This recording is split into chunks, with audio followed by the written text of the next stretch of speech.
My friends, there is a weapon in the US Navy that I see in my dreams. It's beautiful, it's almost like A-10 Warthog because it makes the same sound. I love the sound. You'll probably guess what this weapon is. We've talked about it on this channel. It's a weapon that shoots down rockets, that shoots down boats, and even torpedoes. Yeah, that's what I heard, even torpedoes. It's called CIWS, Phalanx CIWS, and it shoots, if I remember correctly, about 70 shots per second. How many is that per minute? That's approximately 4,000 shots per minute. A crazy weapon. We're gonna watch Simple History today. We're gonna watch Phalanx CIWS, the United States Navy's deadly R2-D2. That's Star Wars reference. Believe me, we don't have any tanks in Estonia, we don't have any armed aircrafts, but if we had about 5 of those CIWS, we put them on the border with Russia and we're good. We're good, baby, we don't need anything else. They're like Terminators. Step back, taking down anything. I believe those CIWS could take down even the new Russian Armata tank. So, America, Joe Biden, please send some to us. We need them. My friends, go and grab your Estonian YouTuber cup. And let's dive into this craziness. Oh, there are Patreons! We cannot go on without naming the Patreons. And as I told you a few videos ago, from now on I will only name patrons whose tiers are 10 or more. Because it wouldn't be fair if I would name the $1 patrons and I would leave out the $50 patrons. There's just not enough room in the video, so I'm sorry if you feel left out. I apologize. I am very grateful for you for helping me, but I will only name 10, 25, 50 and so on Patreons. We have Miles Meise, I will say Miles Meise because it's easier for my Estonian tongue. Miles Meise, thank you. We have radicalized Normie. We have normies on our side and there's plenty of them. Thank you, Mr. Normie. Finally, we have Chris. Chris pledged a little bit of a bigger amount, so Chris, really appreciate it. You have made my life easier. If you want to become a patron or if you want your name to be read out loud, choose a tier 10, 25, 50 or more Patreon and I will read your name. Thank you, my friends. Say hello to Sami. He is editing the videos again. The Phalanx CIWS, the US Navy's deadly R2-D2. The Phalanx CIWS is a rapid-fire, computer-controlled, radar-guided weapon system designed as the last line of defense for seagoing vessels against incoming threats. Last line of defense? I don't think you need any more lines of defense. This is the first and the last line of defense. It's so powerful. As Estonia, as a country, if we only had CIWS in our military, we'd be fine. I'd feel safe. It is primarily intended for protection against anti-ship missiles, but is also effective against torpedoes, small boats, and even drones and helicopters. Designed and produced in the United States, the Phalanx has been in service with the US Navy since 1980, and is currently being used by navies in another... 1980 already? You got this firepower in the 1980s. This was before or during the invention of smart weapons. I think it was before. US is way ahead of its time. If you had this weapon in the 80s. I think we here in Estonia in the 80s, we were just using 2 rocks and clunking them together to make fire. Worldwide. In the first 2 decades of the post-World War II era, naval ships' air defenses were based on anti-aircraft protection only. A new chapter in this field of warfare opened in 1967 during the Six-Day War, when 2 Egyptian missile crafts sunk the Israeli destroyer INS Eilat with Soviet-made SS N-2 Styx missiles. The INS Eilat was a former British World War II destroyer and had no protection against fast and low-flying anti-ship missiles, or ASMs.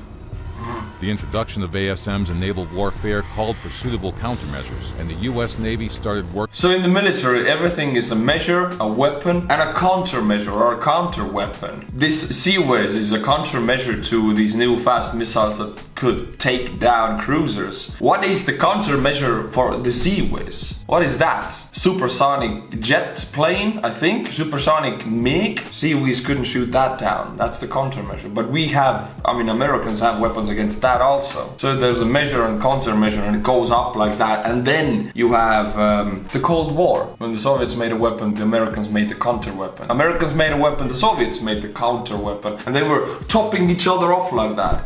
I feel like this is going on now again. Working on two parallel projects. One was based on surface-to-air missile systems, and the other was directed to the utilization of rapid-firing guns. The latter project was carried out by the Pomona division of the General Dynamics Corporation. Their engineers decided to make an automated version of the M61 Vulcan air defense system, VADS, used on armored vehicles, and the system was based on a 6-barreled 22mm Gatling-type cannon designed by General Dynamics. No, it's a 22.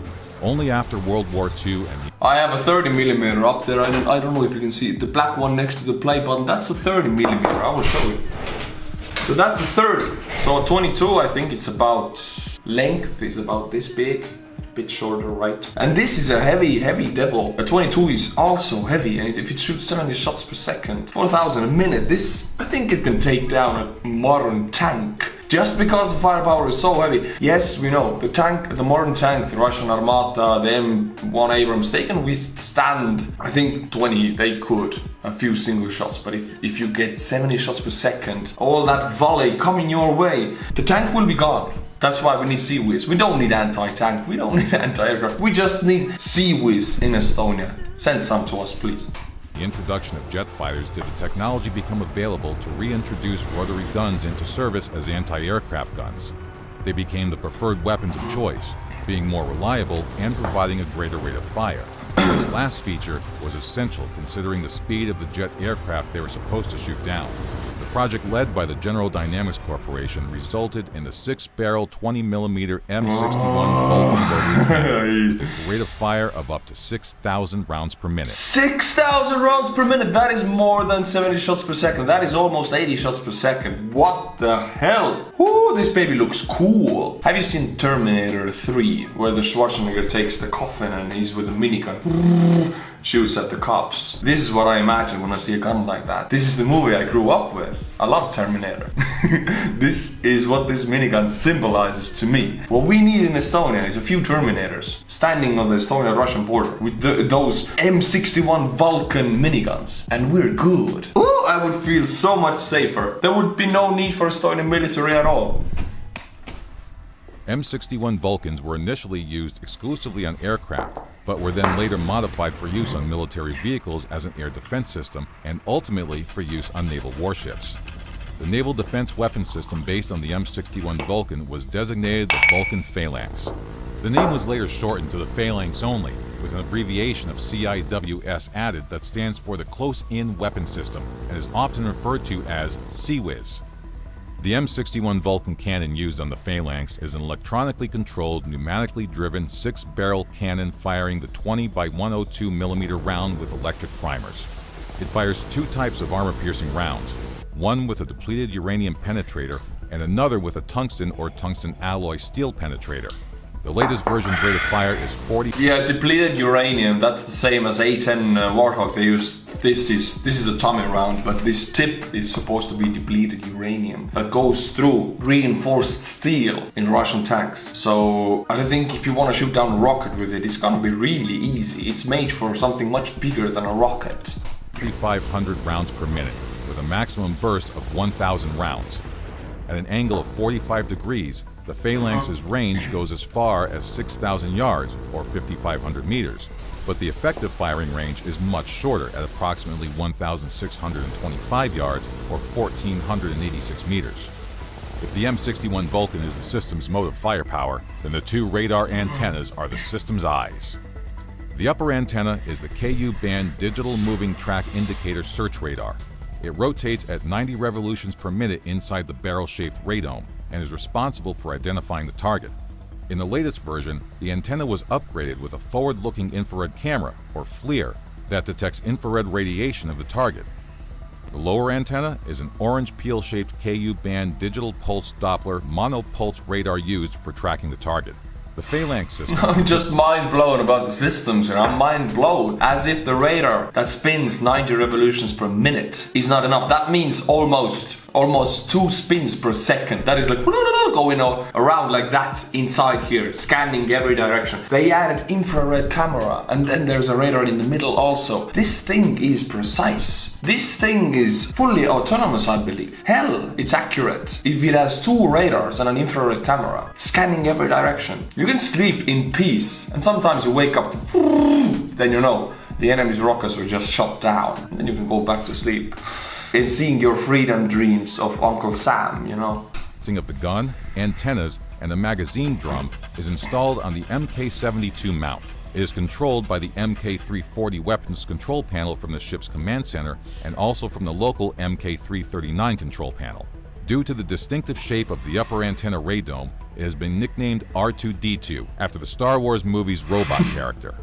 The first Phalanx prototype was installed aboard the USS King in 1973, but the full trial only... 73! My mother was born in 1973. That's the time they had this weapon. Yes, I know, at the time, I think the weapon was in its infancy. It was, maybe it wasn't autonomous, it was man-guided, but still, it's a whole generation away. It's 2 generations almost from me. They had this weapon already. Damn, America, what are you doing down there? What was Estonia doing in the 1973? It was Brezhnev. Well, we weren't doing much. We weren't doing anything. There was stagnation in the whole Soviet Union. There was lack of food, lack of cars, lack of jobs, lack of money, lack of apartments. And they had this in America. That's unfair. Began in 1977 aboard the USS Bigelow. After passing a series of tests, the Phalanx was put into serial production in 1978, and 2 years later, the first Phalanx Block 0 was installed on the USS Coral Sea. The original version, Block 0, went through several modifications over time, and these improved versions resulted from new computer technology and the development of anti-ship attacking capabilities. General Dynamics made the first modifications in 1988.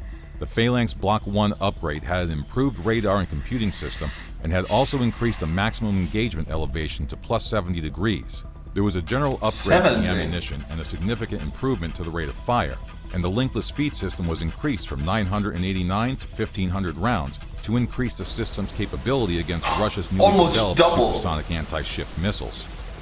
The 1996 version, Block 1A, was an upgraded Block... I was born in 1996, so this... Hey, we and this Block 1A, we go way back. We know each other since we were born. I was a baby and I was like, hey, Block 1A! That's how we go back.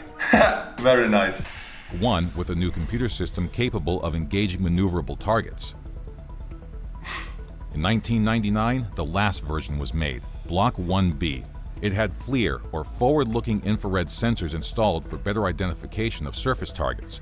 Apart from these improvements, Block 1B had an increased elevation and speed rate.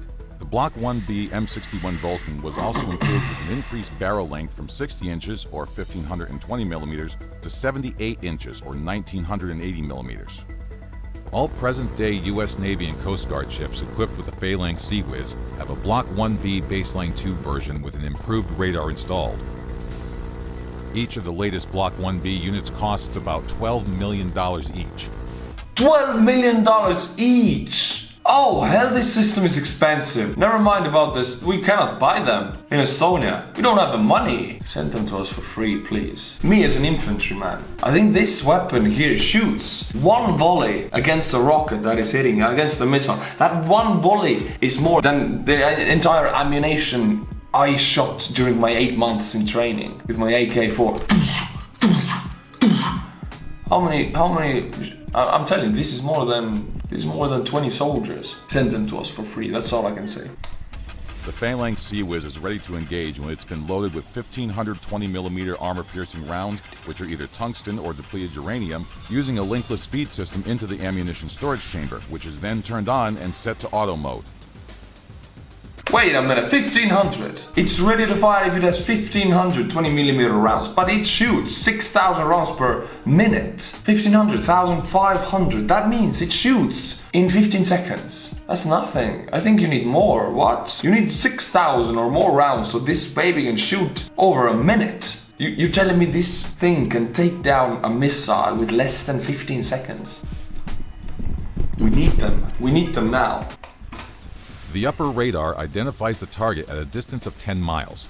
It sends information Whoa. about the target's bearing, Okay. range, velocity, heading, and altitude to software and moves the mount in the direction of the target.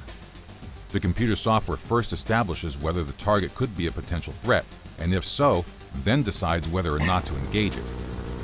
When the target approaches within a distance of 5 miles, the lower radar locks on the target and starts to track it. The Vulcan engages the target at a distance of 2 miles or less. The system is designed to use the first 2 rounds to guide the fire towards the target. Because the Vulcan's rounds on the Phalanx have no explosive heads, they destroy the target by either detonating its warhead, known as a hard kill, or damaging the missile airframe and causing aerodynamic disintegration, which is known as a soft kill. The Phalanx CIWS has evolved since the first production series in 1978, but has largely remained the same. It is a fantastic close-in defense weapon for the protection of ships from aerial and surface threats. I'm in love with this weapon. I want this. I will put it in my room here. Just put it here. I will put it in my background. This background lame. I want Phalanx CIWS in the back here. My videos would get a lot more views then. And has proved its worth more than once, protecting U.S. Navy vessels during the Iran-Iraq War, the 1991 Gulf War, and the U.S. War on Terror. I love it. What can I say? I love it. Make more, don't stop. Like the A-10 Warthog, don't stop making them. I heard they want to pull them from production, from the Air Force. Don't do it. Make more of CIWS, make more of the A-10 Warthog. Just continue producing them. If you don't want to use them, send them to Estonia. Speaking directly from the boots on the ground as an infantryman, as an infantry communications, we could use weapons like this. We don't have anything like this in the Estonian army. We need it. My friends, I'm grateful for you for staying and watching my videos. If I lose views or subscribers, it hurts me actually. I take this channel very personally and it hurts me if people go away. It has been happening sometimes, so I want to thank you for watching.